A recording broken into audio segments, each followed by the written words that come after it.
బరువు తగ్గడానికి కానీ షుగర్ ఉన్న వాళ్ళకి వీటన్నిటికీ మనం రైస్ మానేమని చెప్పడం అనేది సర్వసాధారణంగా జరుగుతూ ఉంటుంది. సో అన్నం బదులు ఏం తినాలి అనేది నెక్స్ట్ క్వశ్చన్. అన్నిటికంటే ఈజీగా దొరికేది, ఈజీగా చెయ్యగలిగింది అన్నం కంటే మీకు సబ్స్టాన్షియల్ బెనిఫిట్ వస్తుంది. షుగర్ తగ్గుతుంది, బరువు తగ్గుతారు. నమస్కారం అండి, డాక్టర్ మాబా శ్రీనివాస్ మాట్లాడుతున్నాను. బరువు తగ్గడానికి కానీ షుగర్ ఉన్న వాళ్ళకి షుగర్ తగ్గడానికి కానివ్వండి, వీటన్నిటికీ మనం రైస్ మానేమని చెప్పడం అనేది సర్వసాధారణంగా జరుగుతూ ఉంటుంది. సో అన్నం ఎప్పుడైతే మానేమని చెప్పామో దాని ఆల్టర్నేటివ్ అనేది కూడా చెప్పడం అనేది మా బాధ్యత. సో అన్నం మానేసి అన్నం బదులు ఏం తినాలి? సో అన్నం మానేసిన తర్వాత యాక్చువల్లీ కార్బోహైడ్రేట్స్ అంతా తీసేస్తే ఇంకా కరెక్ట్, ఇంకా మంచిది. కానీ కార్బోహైడ్రేట్స్ అంతా ఒకేసారి తీసేయడం అంటే చాలామంది అంటే అన్నంతో పాటుగా ఇప్పుడు చపాతీలో, జొన్న రొట్టెలో, లేకపోతే రాగిజావు ఇట్లాంటిది ఏదో అన్నా సరే అన్నానికి బదులుగా తినడం అనేది అలవాటైపోయింది మనుషులందరికీ కూడా. ఇది మొత్తం తీసేస్తే ఇంకా మంచిది, బట్ తీసేస్తే పూర్తి క్యాలరీస్ బాగా తగ్గే అవకాశం ఉంది. కానీ అలా చేయడం అనేది చాలామందికి వల్ల కాదు. అందువల్ల ఏమవుతుందంటే ఈ డైటరీ గోల్స్ రీచ్ అవ్వడం కానివ్వండి, వెయిట్ తగ్గడానికి కానివ్వండి చాలా టైం పడుతుంది బేసికలీ. సో మేము అన్నం మానేసి దాని సబ్స్టిట్యూట్స్ ఇవ్వడం కొంతకాలం జరుగుతుంది. అప్పుడు అన్నం మానేసి పూర్తిగా కార్బోహైడ్రేట్స్ తీసేసే గోల్ రీచ్ అవ్వడానికి మధ్యలో మధ్య మార్గాలు మనం అవలంబించాల్సినటువంటి అవసరం ఉంటుంది. సో అన్నం బదులు ఏం తినాలి అనేది ముందు పెట్టి అవి కూడా మెల్లగా తీసేసే ప్రయత్నం చేస్తాం. సో అన్నం బదులు ఏం తినాలి అనేది next question. So national institute of nutrition వాళ్ళ టేబుల్స్ అని చెప్పేసి ఒక బుక్ ఉంటుంది. So Indian food composition tables అని ఒక బుక్ ఉంటుంది. ఆ బుక్ పీడిఎఫ్లో వాళ్ళు గూగుల్లో ఉంది, ఎవరైనా డౌన్లోడ్ చేసుకోవచ్చు. దానిలో టేబుల్ 6, ఈ టేబుల్ 6 అనేది ఉంటుంది. ఆ టేబుల్ 6 ఏం డీల్ చేస్తుందంటే స్టార్చ్ అండ్ ఇండివిజువల్ షుగర్స్ అంటారు వాళ్ళు. సో వీటిల్లో ఒక్కొక్క మనం తినేటటువంటి తిండి పదార్థాల్లో ఏదైతే ఎక్కువ క్యాలరీస్ ఉంది, ఏది తక్కువ క్యాలరీస్ ఉంది అని వాళ్ళు లిస్ట్ అవుట్ చేయడం అంటూ జరిగింది. అన్నిటికంటే ఎక్కువ మనం ఎందుకు రైస్ ఆపేయమంటాము అంటే అన్నిటికంటే క్యాలరీస్ రైస్లో ఎక్కువ ఉంది కాబట్టి. రైస్లో అన్నిటికంటే ఎక్కువ 76.8 రైస్ క్యాలరీస్ ఉంది రైస్లో పర్ 100 గ్రామ్స్. సో దాని తర్వాత ఏమిటి, దాని తర్వాత చూసుకున్నప్పుడు మీకు బెటర్ పని మనం కింద నుంచి వద్దాం. అన్నిటికంటే తక్కువ క్యాలరీస్ ఉన్నది ఏంటంటే మెయిజ్ అంటే మొక్కజొన్న. దాని తర్వాత కినోవా ఆర్ కీన్వా అంటారు, ఇది చాలా చోట్ల దొరుకుతుంది ఇప్పుడు. తర్వాత రాగులు, జోవర్, అది 60.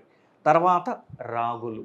సో ఈ ఆర్డర్లో ఇప్పుడు అన్నం మానేసి ఏదైతే మనం కూరల్లో పచ్చళ్ళల్లో, సాంబార్ ఇట్లా కలుపుకొని తినడానికి అనువుగా ఉన్నదైతే మన అలవాట్లు మనం డ్రాస్టిక్గా మార్చుకోకుండా తీసుకుంటాం.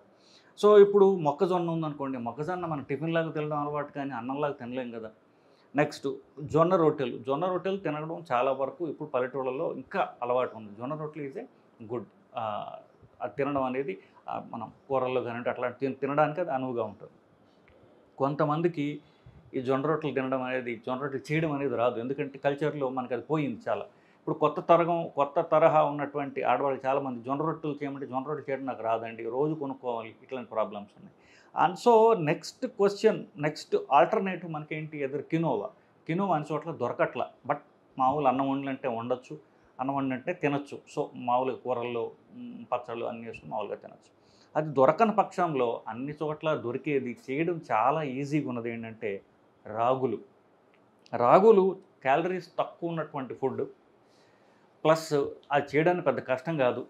రాగులు ఉడకబెట్టి చేయొచ్చు, లేకపోతే రాగి పౌడర్ కొనుక్కుంటే దాంట్లో జస్ట్ మజ్జిగ కలుపుకొని రాగి జావలాగా చేసుకుని తాగేసేయచ్చు. అది రాత్రిపూట రాగి జావ తాగొచ్చు. పగటిపూట రాగి ముద్ద అని చేస్తారు చూసారు, అది చేయడం కూడా చాలా తేలిక. రాగి ముద్దలాగా చేసుకుని మామూలు అన్ని కూరల్లో కూడా అది తినచ్చు.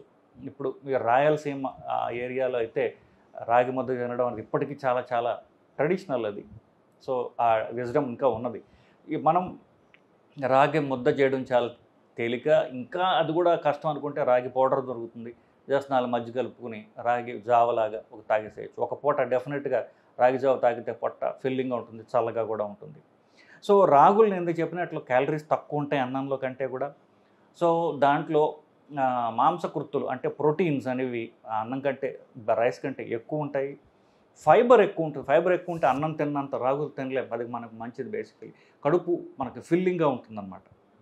అంతేకాకుండా రక్తం తక్కువ ఉన్న వాళ్ళకి, ఎముకల్లో కాల్షియం తక్కువ ఉన్న వాళ్ళకి, వీళ్ళందరికీ కూడా ఈ రాగి వల్ల మనకి ఎన్నో ఉపయోగాలు ఉన్నాయి.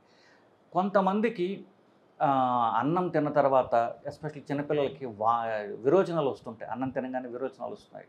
దాన్ని గ్లూటెన్ అని ఒక అన్నంలో ఉన్నటువంటి పదార్థం వల్ల చాలామందికి విరోచనాలు వస్తాయి. కానీ అది తెలియకుండా పెట్టగా వాళ్ళకి కొంత అలవాటు అవుతుంది. కానీ ఈ అన్నం తింటే విరోచనాలు రావడం పిల్లల్లో చూస్తుంటాం. సో అలాంటి వాళ్ళకు కూడా ఈ రాగి అనేది చాలా మంచిది. ఎందుకంటే రాగిలో ఆ గ్లూటెన్ అనేటటువంటి పదార్థం ఏదైతే రైస్లో ఉందో దీంట్లో ఉండదు అది.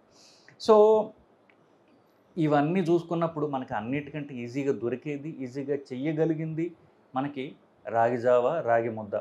అంతగా కావాలంటే ఇప్పుడు అన్ని చోట్ల ఉన్నటువంటి రాయలసీమ రెస్టారెంట్స్ చాలా ఉన్నాయి.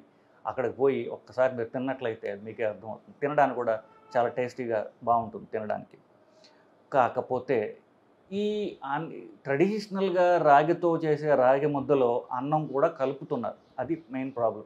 సో రాగి ముద్ద అంటే రాగి ముద్ద కాదు, రాగి ప్లస్ అన్నం ముద్ద కలుపుతారు. అన్నం కంటే డెఫినెట్గా బెటరే. కానీ ఆ అన్నం కూడా లేకుండా డైరెక్ట్గా మీరు కనుక రాగులతో చేసుకుని తిన్నట్లయితే అన్నం కంటే మీకు సబ్స్టాన్షియల్ బెనిఫిట్ వస్తుంది. షుగర్ తగ్గుతుంది, బరువు తగ్గుతారు, టేస్టీ కూడా ఉంటుంది.